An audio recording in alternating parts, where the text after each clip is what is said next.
Au nom du Père, du Fils et du Saint-Esprit. Amen. Mes très chers frères et sœurs, nous célébrons aujourd'hui Marie, arche de la Nouvelle Alliance. Un terme qui pourrait être surprenant. Il est vrai que pour beaucoup d'entre nous, l'Arche d'Alliance, à part un épisode d'Indiana Jones, ça ne rappelle pas grand-chose à grand monde. Et pourtant, on n'en est pas là. Nous sommes aussi au début de ce triduum de l'Assomption. Dans notre Église gallicane, on aime à célébrer l'Assomption non pas que le 15 août, mais les 3 jours. Les 2 jours précédents et le 15 août, car ce mystère de la dormition et de l'Assomption de la Vierge Marie est tellement important qu'il faut bien 3 jours pour le célébrer. Et il s'est avéré que dans les anciennes liturgies de Jérusalem, notamment la liturgie de Saint-Jacques, les premiers chrétiens faisaient mémoire des grands événements de l'Ancien Testament dans leur liturgie. Et le 13 août était justement la célébration du catéchisme de l'Arche d'Alliance. Ah, le catéchisme. C'est tout simplement le fait que Jérémie, le prophète, ait caché l'Arche d'Alliance dans une grotte pendant une certaine durée qui est décrite dans le livre des Maccabées que nous avons lu tout à l'heure. Nous avons donc vu comment l'Arche de l'Ancienne Alliance, qui contenait des trésors, puisqu'il n'y avait pas que les tables de la loi que Moïse avait ramenées du Sinaï, mais il y avait aussi le bâton du grand prêtre Aaron et la manne, cette espèce de nourriture que les Hébreux ont vu recouvrir toutes les plantes un peu partout, miraculeusement, alors qu'ils mouraient de faim dans le désert.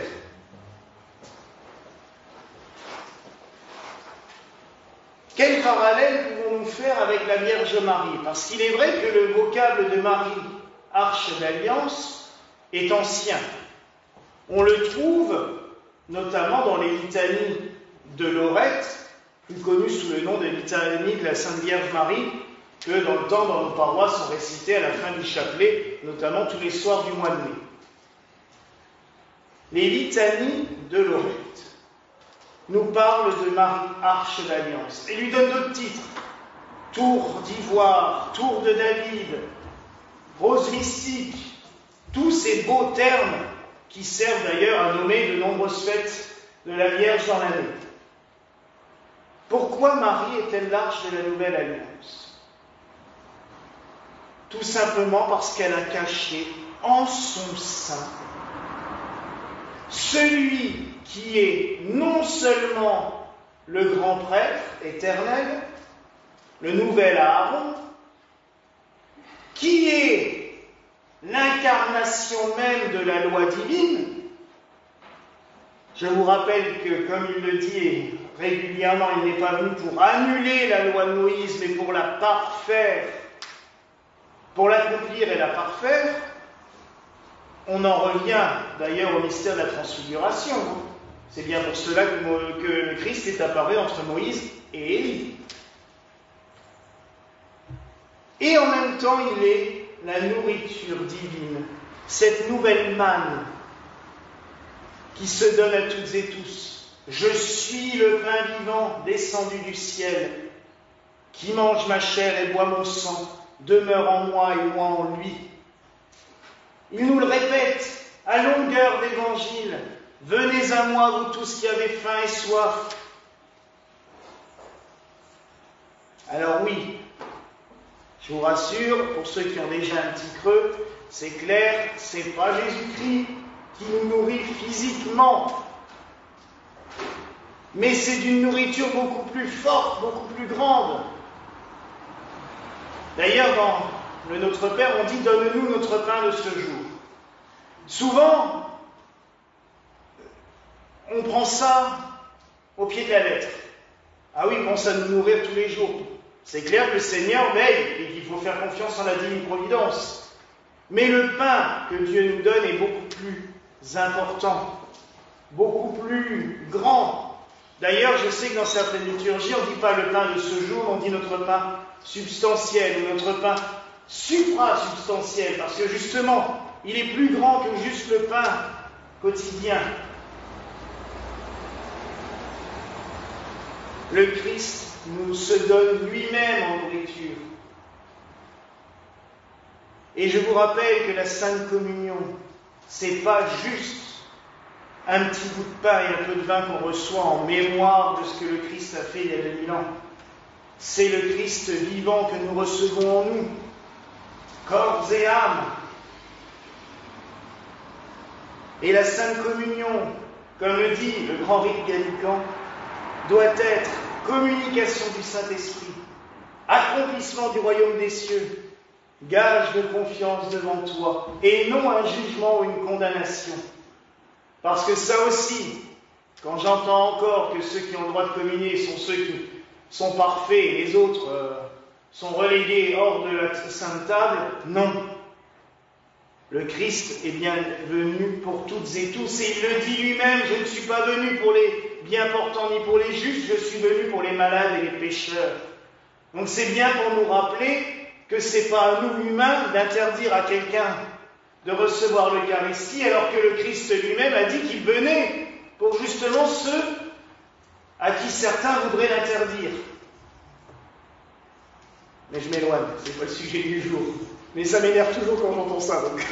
Et comme je l'entends encore malheureusement trop souvent, c'est un sujet d'exaspération régulière. Alors oui, Marie est vraiment l'arche sainte qui a contenu en son sein la nouvelle alliance, parce que le Christ est venu sceller avec nous toutes et tous une nouvelle alliance, une alliance de miséricorde, une alliance d'amour. Et il a pris chair en la Vierge Marie, en une petite jeune fille d'Israël. Et pour cela, oui, nous pouvons vraiment glorifier Marie. Marie, c'est pas par ses propres qualités qu'elle est devenue ce qu'elle est. C'est parce que Dieu l'a modelée dès le début, dès le commencement. Et comme nous l'avons vu pour la transfiguration et pour d'autres mystères, tout cela était dans le plan de Dieu depuis bien longtemps. Et Marie a été modelée pour cela. Il lui a laissé le libre arbitre. L'ange lui dit, voilà ce qui va se passer. Marie pose des questions à l'Annonciation. Elle est maligne. Elle a 14 ans, 15 ans, elle sait comment la vie se passe. Puisque la question est claire, mais comment cela peut-il se faire? Je ne connais pas d'homme. Je vous rappelle que connaître, c'est pas juste d'avoir rencontré quelqu'un. Dans le terme biblique, c'est différent. Elle n'est pas bête, elle sait, c'est pas possible. Et l'ange lui explique, l'Esprit Saint viendra sur toi et te couvrira de son nom.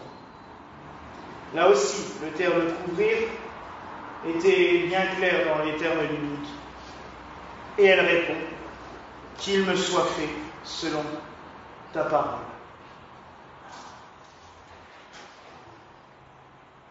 Le Seigneur nous laisse le choix. Il nous a modelés dès le début, il sait ce qu'il attend de nous, mais nous avons quand même toujours le choix. Marie aurait pu très bien dire, qu'est-ce que je vais faire de tout ça, mais vous vous rendez compte? Mais elle a dit oui, fiat, qu'il me soit fait selon ta parole.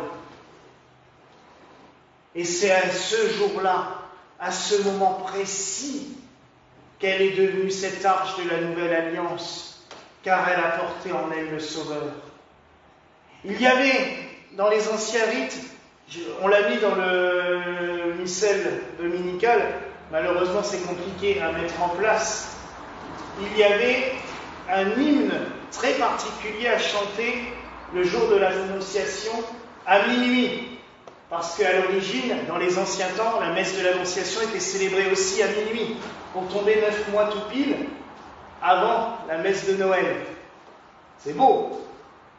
Et cet hymne glorifiait justement ce moment précis, ce moment sacré, où Marie a dit oui, et où elle est devenue l'arche de la nouvelle alliance. Et ça, je peux vous dire que cet hymne, il est bouleversant. Car si on imagine que c'est par ce oui de cette petite femme, jeune femme d'Israël, que le monde a été sauvé, alors là, oui, on imagine la grandeur et l'importance. Et là, on se dit, oui, elle mérite bien nos chants, elle mérite bien nos prières. Et on comprend aussi pourquoi dans le monde entier, même si souvent les églises paroissiales se vident, les sanctuaires de la Vierge Marie continuent à se remplir en permanence. Parce qu'elle est une des nôtres. J'aime beaucoup quand on chante « Tu es l'honneur, tu es la gloire de notre peuple ». Ça n'a rien de triomphaliste ou nationaliste, c'est tout simplement le peuple humain qui chante celle qui est issue de son sein, qui était une des nôtres et que le Seigneur a choisi entre toutes pour venir dans notre monde, pour prendre notre nature.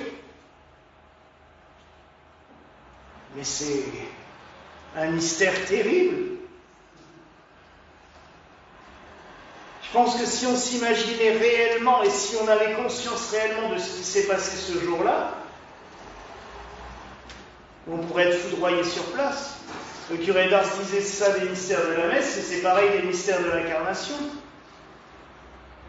Dieu qui vient parmi nous, avec nous.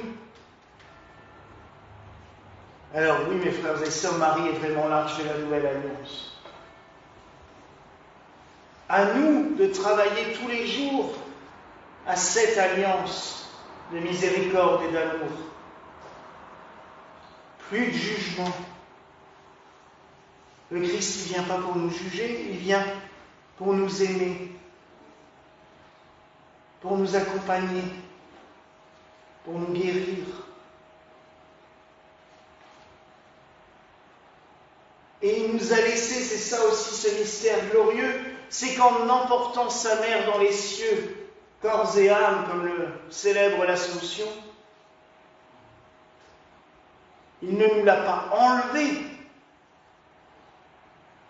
il l'a incorporée dans la divinité pour que justement elle puisse être un instrument. Tout le mois d'août, on médite ces mystères, parce qu'il y en a des fêtes de la Vierge au mois d'août. On a le 15 août, on a le 22, qui sera Marie-Reine. Le 27, Notre-Dame des Sept Joies. Et le 31, c'est Marie médiatrice. Parce que justement, en emportant sa mère auprès d'elle, auprès de lui, il ne nous l'enlevait pas, il nous l'a donné encore plus. Il lui donnait cette capacité de pouvoir être parmi les hommes, partout. Quand on va dans des lieux de pèlerinage, et surtout les lieux où la Vierge est apparue, on ressent sa présence. J'ai eu l'occasion d'en faire quelques-uns, même d'en faire à des endroits où elle était présente à ce moment-là, puisque notamment à Medjugorje, il y a très longtemps, 98, à cette période-là, puisque j'étais arrivé là-bas le 13 août, justement. Quand vous vous retrouvez avec des milliers de pèlerins, vous ne savez pas, à l'époque, on ne savait pas exactement où étaient les deux jeunes femmes qui voyaient la Vierge. Parce que si elles venaient en plein milieu de la foule, c'était infernal pour elles. Donc des fois elles étaient chez elles, des fois elles étaient au presbytère, des fois elles étaient dans une chapelle de l'église. Mais quand vous vous retrouvez un peu partout dans un village, vous êtes des milliers, et que partout, au même moment, dans un endroit où il n'y a aucune fleur, parce que je peux vous dire que cet endroit de la Bosnie-Herzégovine, c'est de la caillasse, il n'y a rien d'autre, et vous sentez des parfums de fleurs et de roses qui sortent de partout. Vous n'avez même pas besoin de savoir quelle heure il est. Ah, il doit être 6h moins le quart. Parce que c'est l'heure où elle apparaissait régulièrement. Et tout le monde le ressent. Et là, vous vous dites, waouh! Et tout cela, c'est parce que le Seigneur nous l'a laissé pour nous combler. Nous n'hésitons pas à invoquer la Mère de Dieu, à la supplier, à la prier.